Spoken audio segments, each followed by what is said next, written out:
Hey everybody, this is Jason with Premier Janitorial. Here to talk to you today about taking the pain out of hiring. You probably saw that topic and thought, first of all, what in the world does this guy know about hiring, or what does he know about the pain in hiring? Well, hiring used to be a nightmare for me. It was something that I dreaded. I didn't like doing it, and we've been working with some people, with a coach, and getting some advice from people, and actually have gotten a system in place that has really helped us with this process. So I'm hoping that I can bring some value to you and maybe give you some ideas and some systems or some processes that you might be able to put in place, or some things that might help you if you're having problems with hiring also. I'm not going to sit here and say, hey, I'm the subject matter expert, but I can say that it's not a pain for us anymore. So I'm hoping that maybe I can impart some wisdom and give you some value that you can use. Hey, Kev, how you doing? Thanks for watching. No, I can't see who all's there. I see that there's several people there, but I can't tell who they are. But I know if you put a comment out there, I can see you. But so Kevin, hey, how you doing? You should be working right now. Anyway, so first of all, why do we have to hire, right? I mean, obviously, if you have a business, hiring is part of it. But what are the reasons we have to hire? Well, there's a couple reasons. There's some good reasons we have to hire, right? Maybe we're growing, we're expanding, we're getting on new clients, so the business is growing. So that's a good reason. So for that, I mean, that's a good reason we want to hire. Then you have the bad reason. You have to let somebody go. You have to fire them, or people quit, right? That happens. So that in that area, you want to try to figure out, why are people quitting? Maybe look at your culture, look at the reasons people are quitting, and try to make it so that that they're not leaving. Because if you have good people, you want to keep those people, right? So why is hiring such a pain? Well, I mean, it's time consuming, right? If you don't have a system or a process or a set way that you're doing it constantly and doing it regularly, I mean, there's a lot of time involved. You've got to write the ad. You've got to place the ad. You've got to schedule the interviews. You've got to do the interviews. You've got to review the applicants. After you've done the interviews, you've got to kind of go back and review them and figure out who you think is going to be a fit. I mean, that's all time consuming. So if you don't have a system or a process in place, and typically when we're doing this, we're kind of behind the eight ball, right? It's because somebody's quit. So it's like, oh my goodness, I've got an opening. Now you're having to call other people in, and you're losing productivity because one person's maybe having to do somebody else's job. And so they're having to do 2 or 3 things and multitask. And I don't know about you, but I don't know anybody that's good at multitasking, especially myself. So, there's so much time involved. Finding the right candidate. It's like, where do you find them? Where do you place the ad? How do you write the ad so that you're attracting the right candidate? These are all things that make it such a pain. So if you don't have all this stuff already set and in place, and there's a system where you're looking for the right people in the right places, I mean, so it's just a pain. So before we get into some of the things you can put in place, or the things you can do to have a system in place, let's dispel some false beliefs. A lot of people think, well, I can't find good people because I have to pay too much money, or it's costs too much to find good help. Well, in the process of doing this and working with our coach and doing some research, and I don't remember exactly where it was, but I read that 75% of people leave their jobs because of culture or management, and only 22% for pay. So the fact that you say, well, I can't afford them, or good people are hard to find, or I can't, that it costs too much. Well, according to the statistics, that's not true. Or sometimes people will say, hey, I'm not going to hire anybody because I don't have an opening. I have no place to put them. Well, do you know when somebody's going to quit? No. Or hopefully, as your business is growing, it's kind of, sometimes you might be, well, when do I need that next person? Well, if you're being proactive and you're either overstaffing or top grading, I don't know if anybody's ever heard of that. Maybe you're trying to create a culture and environment where you want, all 18 players. And if you're not there, there's nothing wrong, or there's nothing unethical with hiring somebody.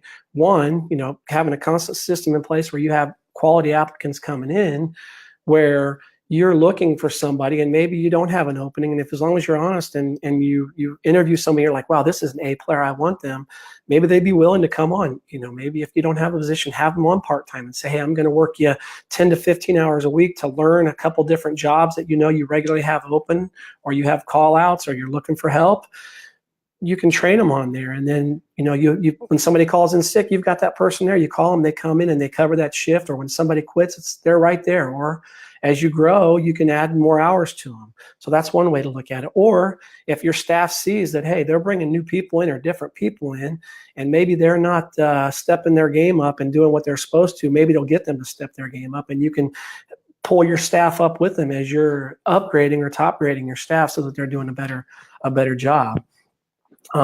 So there's nothing wrong with doing that. People will say, well, that's unethical. I don't see anything unethical with it, just as long as you're honest with your people.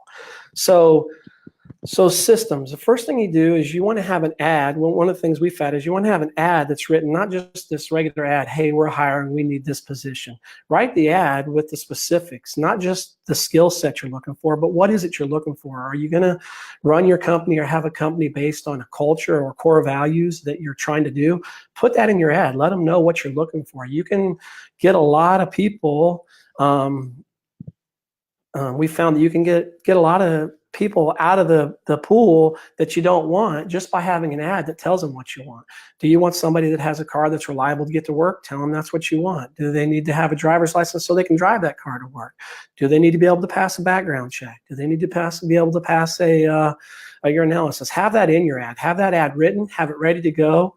And one of the things we found is, in part of our system is we just have an ad constantly running, so that we have an applicant pool coming in, and that they've already screened out because we're responding to the ad we've written.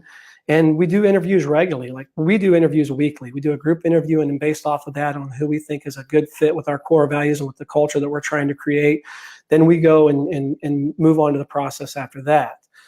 Maybe you're not looking for that. Maybe with your skill set, or you don't have quite the turnover or the growth, so you don't need to do that. But maybe you need to have it set up where you're doing interviews either weekly or bi-weekly. But have a system set in place where you have the candidates and the applicants for the jobs that you regularly have open or that you see the need in. Have those set up and ready to go. It creates a system where you have a pool or a list of applicants ready to go. And also maybe you have somebody that's not quite performing, so you need to upgrade. I mean, there's nothing wrong. If they're not doing the job and fitting the values, and you've got somebody that is, that's what we call top grading. And as your staff sees, hey, we're trying to create a culture and we want people that fit that and do what they're supposed to, one of two things are going to happen. You're going to obviously replace that person with somebody that wants to do the job and do it to the standard and fit the culture you want, or that person may get on board, and then you'll bring your staff up with it. I see a few people I'm gonna taking on there. Oh, Kevin said he's at lunch. Okay, Dolores. Hey, Dolores. Hey, Daisy. Oh, I guess Kim's on there saying hi to you guys. Anyway, thanks for watching. If you can't tell, I'm a little bit nervous. It seems like I'm more nervous today than I've been in any of the other conversations I've had. I'm hoping that I'm giving some value here and people are getting something out of this. And they feed you good food once a month. Oh, Kevin said they feed us good food once a month. Oh, he's talking about, yeah, we do an eat and greet for our team once a month. The last Thursday of the month, we have a dinner come in catered, and all of our team can come in and their family can come in and get food before they either have to go to work, or if they don't have to work that night, they just don't have to worry about dinner. And it gives us a chance all to get together and try to get to know each other. In the janitorial world, we're all over the place, so we don't get to get together very often. But anyway, so these are just some ideas, some things you can do as far as getting a system. The biggest thing is you have to have a system. And we found that if you create a culture and you cultivate that culture and you hire people that fit that culture and have those values that you're trying to create in your company, for one, it creates that 75% that's not leaving, the bad people, why we have to hire the bad reason, because people are quitting. Because I don't know, seems like when you have those openings and people quit, it's not just one. Usually when one goes, two or three goes. And I don't know, maybe other people don't have that problem, and maybe it's our line of work, but that just seemed to be the way that it was happening. Since we've created this system and we're running our company on core values and creating this environment, that hasn't been as much of a problem in finding the people that match this core value. It's really just changed the whole dynamic. And like I said, the hiring process, it's taken the pain out of it. It's an enjoyable process. And with, like I said, writing the ad, just have a system in place that is constantly going. Don't be reactive, be proactive. Have a system in place that that fills the need that you have, so that you're not reacting to the problem.